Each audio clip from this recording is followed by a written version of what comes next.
Okay, thanks so much for joining us today. Our FM influencer today is a wonderful friend of mine, Jim Halliburton. He's the head coach of St. Louis University, and Jim and I have known each other since I got to Indiana University in 1981. I was a transfer from University of Pittsburgh, and he was a mentor to me in my swimming, a mentor when we coached together at Doc Councilman's swim camps. He showed me how to do everything there and fill in the books and everything. And he's been a great role model for my life. And I just want to thank you so much for taking the time to be here with us, Jim. It's a pleasure. Oh, thanks, John. It's nice seeing you and catching up after all these years. I know, it's crazy. So Jim was an amazing swimmer in Indiana, and I'm guessing before to get there. And when I came in, you were already one of the top in the world. And I know that you, if I'm correct, you are a 1980 Olympian. Is that correct? Yeah. Okay, good. And I know that's a whole nother story for everyone too. We've been interviewing actually a lot of the 1980 Olympians, and it's been very interesting to see how long that's kind of lived inside them. But we're going to find out a little bit more about you. Tell us a little bit about, and some of this I don't know myself, I'm sure at this point, but tell us a little bit about how you got started in swimming. Well, I got started kind of maybe a funny way. I broke my arm when I was 6 years old, and I fell out of a treehouse. And the doctor said that swimming would be a good exercise to rehab it. So I went and tried out for a swim team. It was the Brentwood YMCA swim team. And to try to make the team, I had to swim across the pool. And I started swimming, and my one arm was strong and my other arm was weak. So I was swimming, but I was going more in a circle because one arm was strong, one arm was in a cast for the last 6 months. Right. And I ended up at the same wall that I started at. Oh my gosh. I hit the other wall on the other side twice. That's so funny. We started the same way. But then I progressed, pretty fast. And when I was at the top of my age group as a 10-year-old and a 12-year-old and a 14-year-old, I was ranked in the top 10 or top 16 in the United States in a couple of events. Maybe took my lumps as a 9-year-old and 11-year-old and 13-year-old. And then did real well in high school. I ended up being the only one in Missouri to go undefeated in my high school career. Wow. So I won state in both my events every year. And then went to Indiana University to swim for Doc Councilman, and ended up doing well there. A 7-time Big Ten champion, and made a few national teams and ranked pretty well in the world for a 4 or 5 year period in mainly the 100 butterfly. You were one of the top in the world in the 100 fly, right? Yeah, I was between 1978 and 1982. I think I was pretty much top 5 in the world most of those years. Yeah. I remember you. I never quite could get where you were. I was 11th was the best I did. But wow, that's amazing. So interesting. So you had some. You said the lumps when you weren't, even though you're going to be one of the fastest ever, right? You take those where you have those years that are a little bit off. But when you went to high school, I think there's a real achievement as a freshman, because there's such a big difference between the musculature at that age and somebody who's graduating high school. That's a big difference. And you won as a freshman. That's phenomenal. That's phenomenal. Yeah. Really great. So, yeah. Okay. And then, do you remember, how you, one thing I remember about you is very funny. I remember getting ready. I think we swam on a few relays together. And I remember, because I have these wide shoulders. I'm not very super tall, but I have these wide shoulders and narrow hips. But what was behind me, right? What are you, 6'5". 6'5", right? And your shoulders were so much wider than mine. I've never had that experience before. And then I think you were wearing like the same size bathing suit as me, like a 26 or 24 or something like that, right? So you're just giant. And one thing I always remember, like as you swim by, you're watching that dolphin kick you had. You had a kick like I've never seen anyone kick before. And you had those, your feet were very flexible, probably still are, right? And so you had all this big muscle and things like that, but you had these really flexible feet. And it actually, I remember when you had that, you had kind of a wobble in your stroke. And that, I think, was coming from that giant kick. Is that right? Yeah, I was a real good kicker. I think I remember Doc Councilman said that one of the first people that could kick 100-yard kick with a board under a minute was Mark Spitz. Mm-hmm. And so that's one of the things I tried to do and was able to do it. So I was one of obviously not the first one to do it, but maybe one of the first 5 or 10 people that could kick under a minute for a 100-yard dolphin kick with a board. I know a lot of people can do it without a board now, which is a little bit easier with the underwaters. Right. That kind of came before or after I've retired. But yeah, I tried to work on my ankle flexibility a lot. Mm-hmm. I tried to have my kick be underwater a lot. So bend my knees down, lift my legs straight up, but not let them break the surface when I kicked a lot. So you could still stay with the pressure fields driving yourself forward. Yeah. And when I finished my pull, I tried to make sure that second kick of the butterfly stroke was a real powerful one. Oh, and that's, my gosh. I think, what drove me forward. I think a lot of people that were like maybe practicing behind you felt that they were getting pushed backwards. So Jim, I remember something, and I don't know if you remember the same way, but you and I went to, and a number of people went to Cincinnati Pepsi Marlin's facility. And I think it was like a Regions meet or something like this. And you were sitting right next to me. And I'll never forget, because you've always had this like great attitude about everything. And I never saw this before. And Doc Councilman came over and said, Jim, you're swimming the backstroke. And you looked at me and goes, I don't swim backstroke or something like this. Really? I said, well, you'll do great, Jim. And he says, watch this. I'll never forget this. And you went in, it was like 3 feet in the pool. It wasn't very deep. And you did the backstroke start and you didn't come up. And you just dolphin kick. It was 50-meter long course. And you took like one stroke into the wall, right? And all of a sudden you were one of the fastest people that ever lived in backstroke, right? And then he came back, and Doc Councilman, I never saw him mad very often, but he was really not happy that day with you. He's like, Jim, I said backstroke. And he said, Doc, look, I'm one of the fastest guys in the world in backstroke now. So that was kind of what I saw, at least, as maybe the beginning of what they call the Burkhoff blast off and all this dolphin kicking. Was that, did that just come up in your mind? Do you remember that at all? I do. I remember kind of how that started. There was a swimmer at the University of Iowa. I think he was from England. He was a foreign swimmer. And we were in a sprint lane. And I did a 25 butterfly or freestyle, and I was at the wall. And then the Iowa coach said, move out of the way, a swimmer's coming. And I looked behind me and I didn't see a swimmer. And he went the whole way underwater for a 25, and it was like really fast. So then I watched him swim, and I think he won the 100 back, I think, at the Big Ten championships.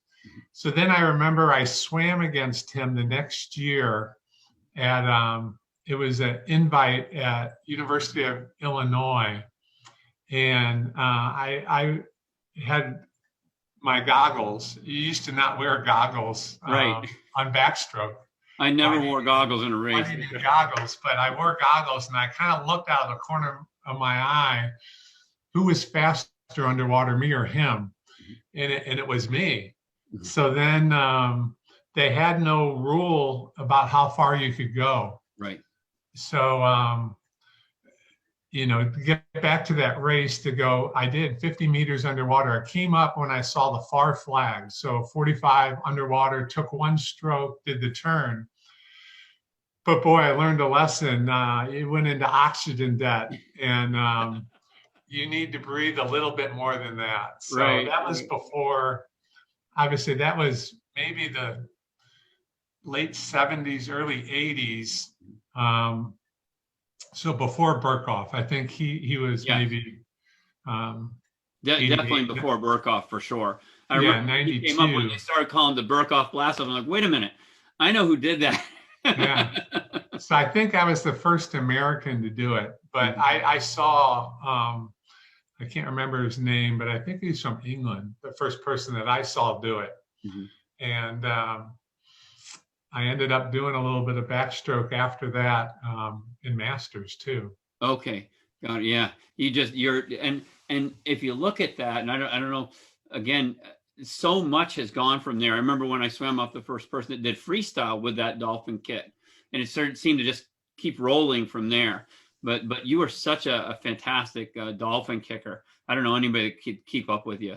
It's amazing. So tell us a little bit about your major career achievements as you see them in swimming.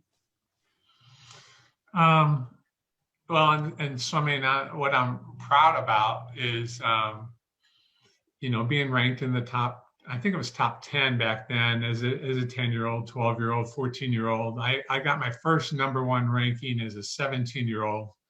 And then obviously the Big Ten championships and things like that. Being undefeated in high school was a real achievement. Believe it or not, I still have a few high school records which are over 40 years old now. Amazing. But just 40 years old. That's something. Yeah, just some of the relays I swam on at Indiana. Those were a lot of fun.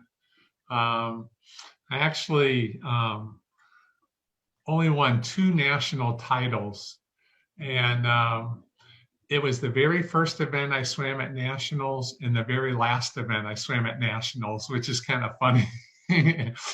So I think I'm one of the few that the very first event that I swam at nationals I won, which most people go and finish close to last. But it was actually a medley relay, and the backstroker was Mark Carey, who was ranked number 1 in the world from Australia. Mm-hmm. The breaststroker was Rick Hofstetter, who was the defending national champion. Mm-hmm. The freestyler was Jim Montgomery, the Olympic gold medalist. He wasn't bad either. And first person under 50 seconds. And then I was a first-time national swimmer on butterfly. And the reason I was butterfly was Jay Hersey had cut his hand in doing some yard work and wasn't able to go. So I was just a fill-in and ended up doing all right and didn't let the team down. That's fantastic. But Jim Montgomery, he just said, whatever you do, hit with a full stroke because I'm going. Yeah, and when he says it, he means it. Yeah. So that's the last 25 I say I'm going to hit with a full stroke for him. But let me ask you a question, because you told me a funny story about that one time about a guy named John Moffitt. Do you remember this? And you guys were arm wrestling. Yeah, this was a meet after, this was, I think in 1982, we went to Paris and Holland for some kind of USA meets. And I think, I don't remember the exact story, but I think he pinned me in like a second. And I couldn't believe how strong he was. And he was high school, right, at the time? Yeah. And I remember you told me he was the most explosive person you'd ever seen, because he and you guys both won the arm wrestle all the way up, and then you two were against each other. And you said he was so explosive, your arm was still hurting like a year later. He nearly ripped my arm off, I think. Yeah. But he was a shorter guy and he had leverage. I was a long arm. Right. And And when you say shorter, he was 6'1", right? But shorter than you. yeah. Wow. Well, so so qualifying for those Olympics, I don't want to spend too long on this because I know there's a lot of depth that people feel about that. What does that mean to you that you did qualify, and how does that feel? Well, it was actually a little bit different than that. The 1980 Olympic trials were canceled. Okay. And what they did was they had nationals the week after the Olympics. And what they did was they put, instead of an 8-lane scoreboard, they put 11 lanes. And they put lane 1, 2, 3, 4, 5, 6, 7, and 8. And then above it, they put gold medal time, silver medal time, bronze medal time, to see what you might have done. So in my main event that I swam there, the 100 butterfly, I think the top 6 Americans were faster than the gold medal time, which was Per Arvidsson from Sweden. And I beat him the summer before at nationals. But just being ranked fairly high, just, made me feel good about myself. Yeah. Yeah. So that was an amazing thing. Did you get, I didn't realize this. I talked to Dave Sims. We did an interview a little while ago. I'm guessing you're probably familiar with him. And he said that you guys got the Medal of Honor. Did you get one of those? Yeah, I did not go to that. So unfortunately, I did. Got it. But it was meant to be for you as well. So Yeah. amazing. So tell me a little bit more about what made you choose Indiana? Well, a lot of things. I really liked Doc Councilman. I went there in 1977. And in 1976, he was the Olympic men's coach. And they had the best Olympics in history. I think they won 12 out of the 13 gold medals. The only gold medal they didn't win on the men's side was the 200 breaststroke. David Wilkins from Great Britain won. And I think in the 6 out of the 12 out of 13 gold medals, I think in 6 of them, they got first, second, and third. So they swept. Mm-hmm. And then when we didn't go in 1980, they changed the rule to 2 per country. So this was the last Olympics that was 3 per country. So I really liked Doc a lot. It was a very good school in swimming. It was about 4 hours from my house, so it was easy. If my parents wanted to, drop me off, pick me up, come see some meets. I ended up majoring in physical education, and they had a very good program with a coaching emphasis. I knew I wanted to go into coaching, mm-hmm. So it checked a lot of boxes. I liked the team a lot. So a lot of different reasons. Interesting. And then I don't know if you remember, you and I went to the Meet of Champions in Mission Viejo, and you had been there with me. And Doc Councilman said something to me that I never heard before, and it was very funny. So we're heading in for the first time into the pool, and he says, Jim, stop here. And I said, okay. And he says, so we just looking into the pool, but we weren't there yet. And he says, John, I want you to look at something. And I said, what's that, Doc? And he says, look in there. And he says, you're going to see something you've never seen before. So I looked around in there. And he says, what do you see? And I said, I see swimming pools. I see lane lines. I don't know. What do you mean? He says, well, everybody in there can beat you. And I look at him, what? He goes, that's right. He says, the only top 25 people in the country are invited to this meet. And he says, so everybody in there can beat you. And you can beat any one of them. He says, because you're one of the top 25 in the country, you got that chance. And he says, so I want to have Jim show you the ropes. And I'm like, wait a minute, you just told me I'm one of the best in the country. Now somebody's going to show me the ropes. What is this? I didn't quite get it. He says, trust me, he says, Jim will help you out. So you took me down the pool and you said, John, tomorrow you're going to see me and I'm going to be in lane 4. And I said, what? How do you know your lane already, Jim? He said, I'm number 1 here, so I'm going to get lane 4. Okay. So then he said, I'm going to dive off. I'm going to take, 3 kicks, and I'm going to take 3 strokes, and I'm going to breathe right there. And 2 more strokes, I'm going to be here. And you get to the end. He says, when you said, when I touch the wall, look up. It's going to be flashing. He says that means I'm out faster than anybody's ever been out. And he said, I'm going to turn, and I'm going to take 2 strokes, right? And I'm going to be here. I'm going to be here. And when you look up, check it, because you may see the world record. And I'm like, wow. And you say, so now, John, what's your strategy? I said, I'm going to kick some rear out there. And he said, that's it?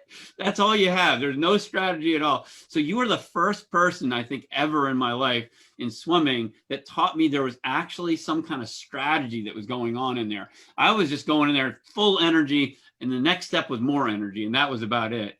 And I always appreciated that. And I remember we went to a barbecue after that, and you got a hamburger that gave you food poisoning.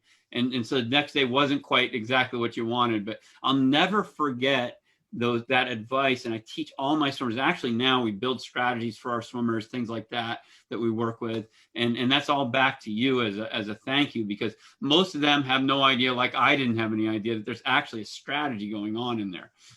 So it's really great. And then, yeah, for sure. When I would, especially like in like 100-yard butterfly, where there's 4 laps and all the turns and things like that, I would know exactly how many strokes. This is back when there weren't the underwaters, but I would take 6 strokes on the first lap. I would breathe on number 3 and 6. And then the next 2 laps, I would take 8 and 8 strokes, and I'd breathe 2, 4, 6, 8 every other. And on the last lap, I did 1 stroke down, breathe on the second stroke, and then I did the last 6 strokes without breathing. So I knew exactly when I was going to take my breath, how many strokes, and how many dolphin kicks I needed off the wall, which was either 2, 3, or 4. I mean, now they do 6, right. 8, 10, 12. Right, but that was kind of, yeah. When you went to train, were you training for that? Was that on your mind when you're in there? Like, this is how many strokes I got to get to here by, right? Yes. And so training is totally different when you have a strategy than when you don't. Yeah. And then sometimes nowadays it's hard, like because of the tech suit, which we didn't have, you're going to go farther with the underwaters than you do in practice and when you're rested and things like that. But yeah, that would be it's like exactly a microcosm of, right, you got to adapt for that. So we we actually built a program on our FM Fast Track that is built off the basic ideas that you gave me at one time about the strategy, that actually breaks down the race and says, how many strokes you're going to take, things like bringing the attention of people, right? So that's one of the tools in there. It's called the FM Race Map. And it brings the attention to people that there is, number one, a strategy. And second of all, how long you want to take for each different thing, and focuses you on that type of thing. It was taking me, I think, like 20 minutes to figure it out every time, because we want to get your cycle rate, like how fast you're going to cycle. And so we'd figure that out. But then we built this program online. You can just click in and it runs it immediately. So it takes, half a second or less. But that's a really big deal. And you know what else it does is it brings the attention to the coach, the swimmer, and the parents that there's something going on in there, and it really details it versus just your splits. We have a program for splits too, but this is much more. And I attribute that to, again, that advice you gave me. It was wonderful. Jim, you, for some reason, have always had just an amazing happiness about you. And I got to ask you this question, because I think that was one of the most important things that I saw and really made a huge impact on me in my life. And I want to thank you for that, because I saw somebody that was so good at what they did, but it wasn't this aggressive personality. You were very competitive, but not in a way that was like angry or something like this, like go beat them and you just have this amazing, what is your personal philosophy? How do you get there? It's not that you don't have problems, right? It's just that you seem to just walk through. Yeah, I don't know for sure. I've just always smiled a lot. And it's funny, I had at St. Louis University, I had a custodian that came up to me one time, and he goes, "You're the happiest worker here." And it kind of caught me off guard, but I think I'm doing what I like to do. And a lot of times the swimmers I'm working with are very fun to be around. I mean, they could be disappointing and a pain at times, but I don't know. I just kind of easygoing and relaxed, and tomorrow's a new day, and just don't try to show the frustrations as much. As far as never cussing, never yelling. Right. I always thought that was the best way to teach. That's how I wanted to be taught and coached. That's So, why if my child was swimming, I'd want him with you. yeah. It's more the life lesson of how to live life, and it's just incredible. I think anybody would be very fortunate to spend time with you. I think it's wonderful. In swimming, just have a question more about, in your opinion, would you say it's more important to have passion or performance? And I know they're linked, so. Yeah, I would say the passion will get you to the performance you want. So I would say the passion for it. When you lose that passion, it's hard to improve, just because it's more work, more a chore. Too heavy then, Um, right? so yeah, I would say the passion is what gets you to improve, Mm-hmm. get you to practice, not skipping days, and get you to practice better. And tell me about this, because my mind was always on racing, and I wasn't the best practice swimmer in the world for sure. I was, hoping to finish practice and get out, and it was more of a dues I paid to get to the race for me. What was on your mind with practice? Were you a great practice swimmer, or how was that? Because I know you're a great racer. Um, I mean, I don't know exactly how I ranked. It was kind of funny. My freshman year at Indiana, um, here I just went all of high school without losing a race. And then I went to Indiana and I was ranked as the 5th best butterfly. And then I tried to see what, okay, if there's 4 people that can beat me, what are they doing better than me? And I remember I moved past 3 of them pretty easily, just because I think I took it more serious. I took care of my body away from the pool as far as partying and things like that. But there was one time when I thought Jay Hersey was the fastest and he was the worst in practice. Mm-hmm. And I was the second fastest and I was the second worst. And, but I don't know. I think I was a smart trainer. I think Doc even told somebody that when something was descend, I tried to descend it. If something was hard, I tried to go hard. If we were doing a kick set, I tried to go fast, not blow it off and socialize. I just tried to think of, okay, this workout, I can see they're trying to get us to do this. And it might have been, make some really hard intervals on freestyle. So I'll try to make those. And some of it might have been, okay, we're going in heat. So, okay, we should try to go pretty fast. But I don't know that I was the fastest in practice. To allow the workout to work for you. That's exactly. I tried to get out of the workout what was supposed to be. and you had a pretty brilliant person putting those workouts together. So Yeah. amazing. So when you're looking at your team, so talking about your coaching now, what do you think the key factors in building a successful team are? Because you've built successful teams, very, very, I remember right from the start, your teams were doing great as soon as you got in. What are the key factors in there as you see them?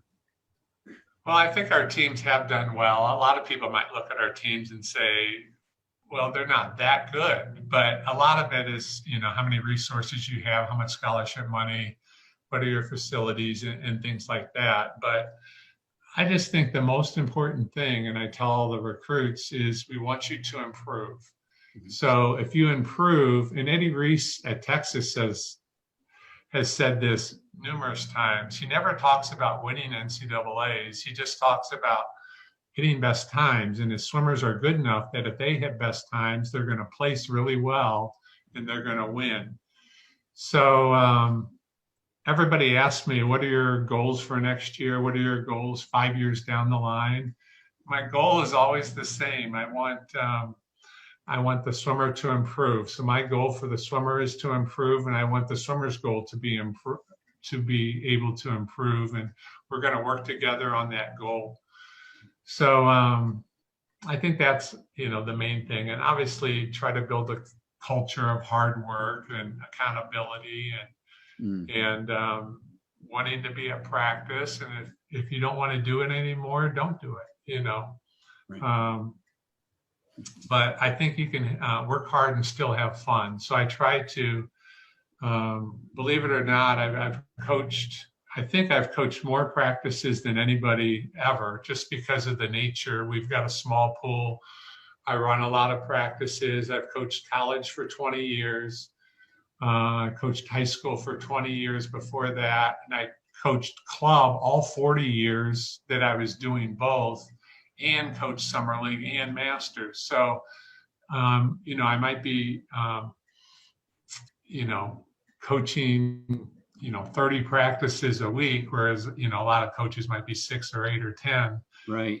But I've never repeated a practice. I always try to think of new ways of doing things and try to stay away from, 2200s, just sets that I know they wouldn't like to do, especially in this day and age. And then I wouldn't like to coach multiple times. Like, we have to break into 3 different practice groups for morning practice and afternoon practice. So if I'm doing 2200s as the main set, 3rd time in a row, I'm going to get bored. Right. So, right. I'm like that too. I don't want to do the same thing over and over again. Yeah, there are different ways to get your aerobic base. There's different ways to kick fast, and I just that's one of the things I think. Creativity, right? Yeah, that's one of the things I think I do well is write pretty good practices and try to accomplish this or that, and then when we're done, we're done. So, so what would you say the most important role a swim coach plays on a team? Just putting the plan together, I guess. And the plan would be how you go from possibly out of shape to in shape and handling the dual meets or the, build up meets, and then tapering and things like that. But you just have to organize everything, the recruiting, the trips, the entries. There's just so much involved. I just think you just have to have a good plan and know how to get what you want, efficiently and things like that. But besides things like that, listening to your athletes, having a good relationship with your athletes, the athletes obviously have to, trust you and know that you care about them. And, they don't care how much you know until they know how much you care. That's really a big one. I love that. So, wow. I've never heard that one. That's fantastic. Yeah, that's one of my favorite ones. They don't care how much you know until they know how much you care, and then they start to trust you. So caring and trust are really, really important, and those are um, two of the four words that we spend a lot of time.